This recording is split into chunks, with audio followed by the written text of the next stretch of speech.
Bonjour mes amis youtubeurs, comme on dit. Alors, c'est parti pour notre série des versets à la découverte du cœur du Père. Alors, c'est vrai que pour ceux qui découvrent cette série par le biais des vidéos, eh bien, vous nous prenez en cours de route parce que les études bibliques à l'île de la Réunion, on a déjà pendant plusieurs mois cheminé. On va commencer avec l'évangile de Jean. L'évangile de Jean, en fait, c'est Jean qui parle plus du Père, non seulement dans ses évangiles, mais aussi dans ses épîtres. Et c'est vraiment à travers son filtre-là que nous allons pouvoir mieux comprendre les autres références qu'on va trouver dans les autres évangiles ou bien dans les épîtres. Alors, nous commençons avec Jean. Nous sommes au chapitre 14 en fait, et nous allons lire ensemble Jean 14 verset 16. En fait, un verset qui est court, mais dans lequel on retrouve Père, Fils et Saint-Esprit, donc la Trinité. Jean 14, 16 alors. Et moi, bien sûr c'est Jésus qui parle, et moi je prierai le Père, et il vous donnera un autre consolateur, afin qu'il demeure éternellement avec vous. Alors, c'est le Père qui fait, le Père qui agit, le Père qui n'est pas dans un jour de repos, mais le Père qui a fait que son action soit dépendante dépendante d'une prière. Un fils a besoin de prier. Alors, il faut se poser la question, si le Fils ne prie pas, ne demande pas, est-ce que ça veut dire que Dieu, le Père, ne le fera pas? Alors, c'est une question. Mais dans ce cas, quand il s'agit du Saint-Esprit, eh bien, la question du Saint-Esprit avait été prophétisée il y avait des centaines d'années auparavant par le prophète Joël, chose que Pierre a sortie dans son message le jour de la Pentecôte.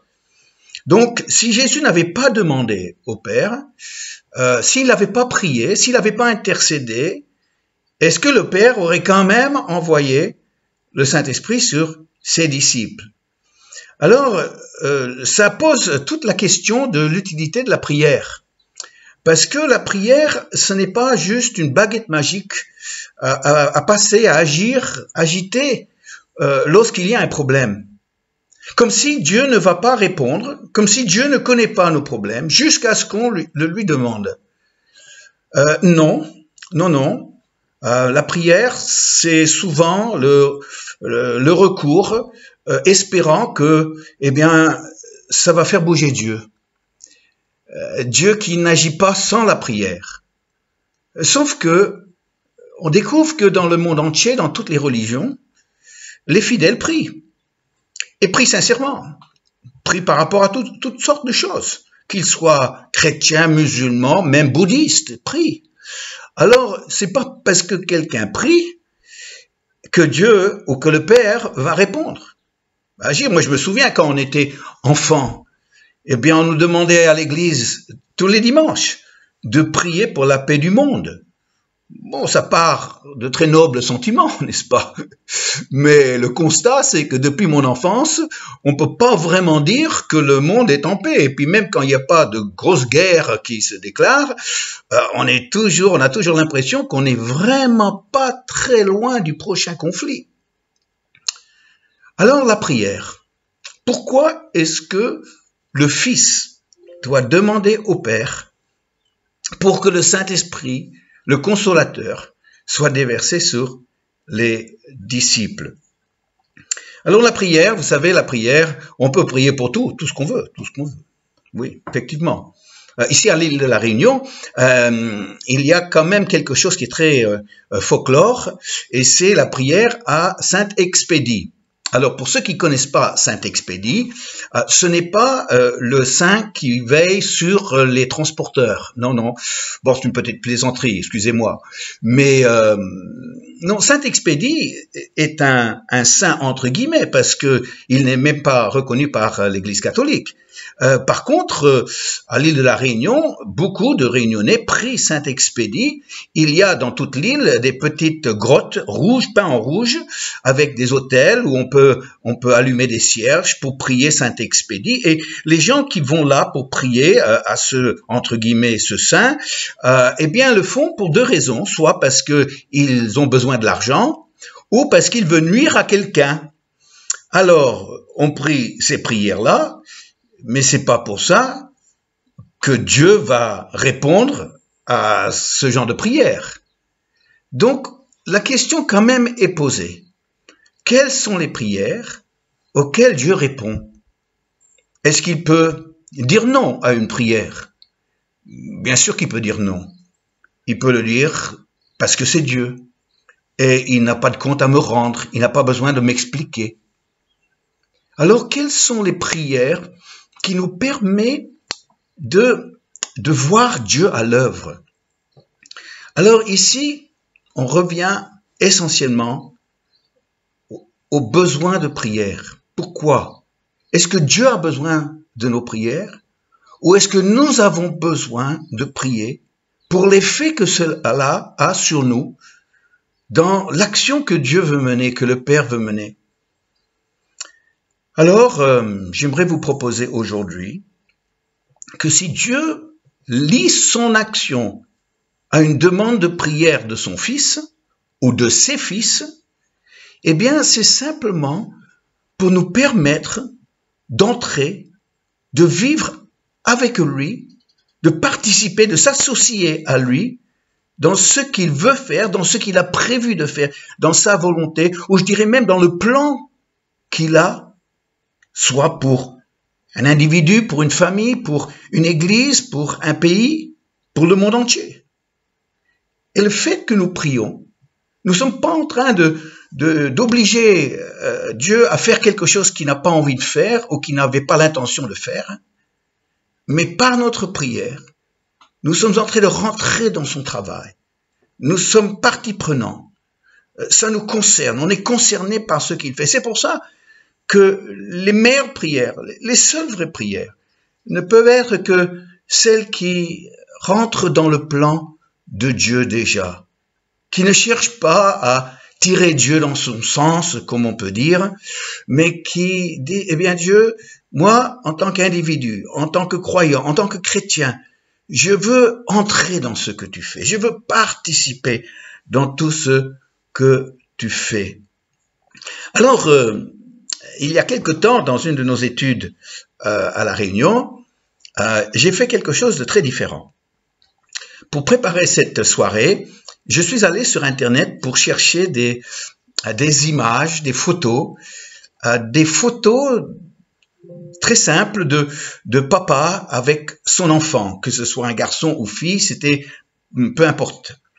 Et puis, j'ai trouvé des photos superbes, et donc j'en ai choisi peut-être une douzaine, et avec chaque photo, eh bien, j'ai mis une inscription.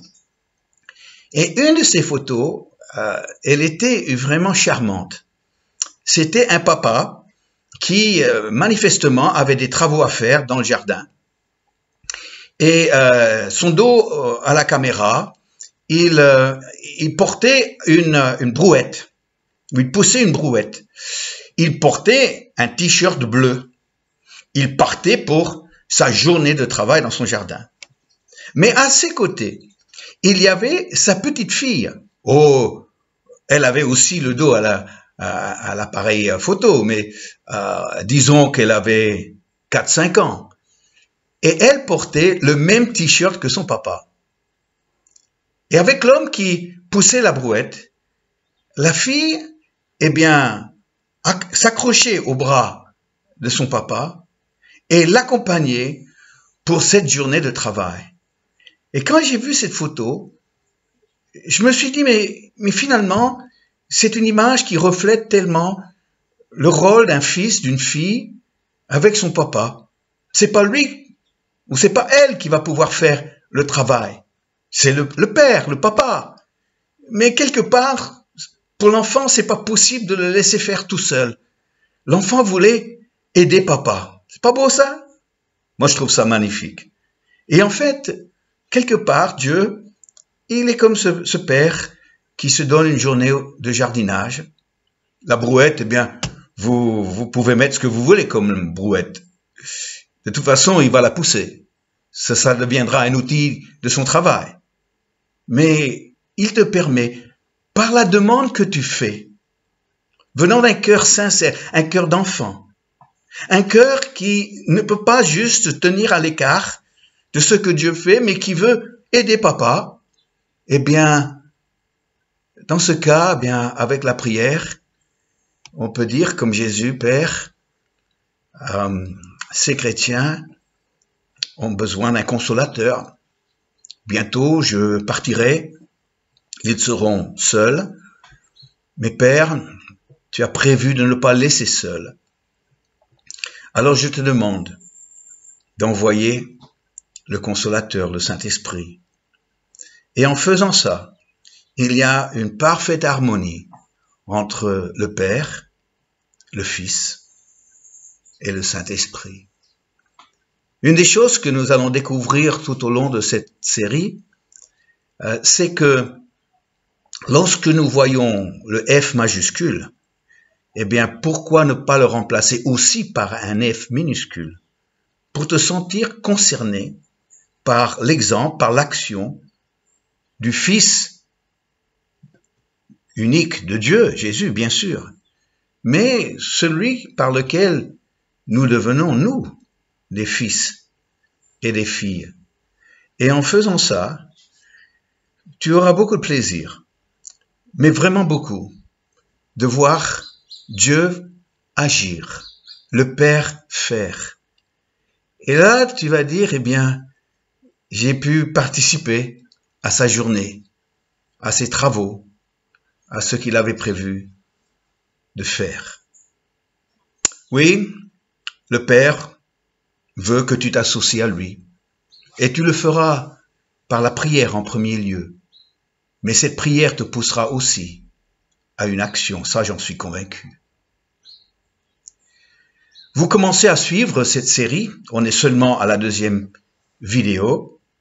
Elles ne dureront pas plus qu'une quinzaine de minutes, mais vous avez la possibilité de me faire une demande du commentaire par écrit que j'enverrai par email. Pour ça, je vais mettre dans l'introduction à cette vidéo mon adresse email.